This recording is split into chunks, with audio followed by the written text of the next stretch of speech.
Let the countdown begin. The Igbo Women Association in Vienna, Austria, IWA, they are inviting you to come and grace their 30 years Igbo Women Association in Vienna. This is when their association began. 30 good years. They are inviting you on the 28th of June 2025 at Kunischgasse 3 to 5 in the 10th district of Vienna. Time 4 p.m. prompt, no African time. And DJ Jakarta will be the DJ of the occasion. The man that will handle the microphone will be Dara Ozokwokurumuyi Hiala Ibu himself. Your family, they are invited. Their co-workers, every one of you. Please come and see the difference between culture and culture.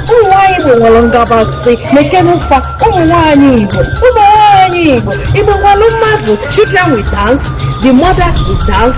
Come and grace this occasion. Please, you are invited. Let the countdown begin. Let the countdown begin. Let it begin.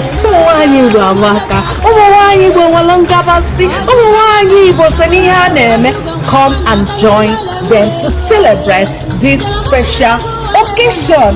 Iwamaka.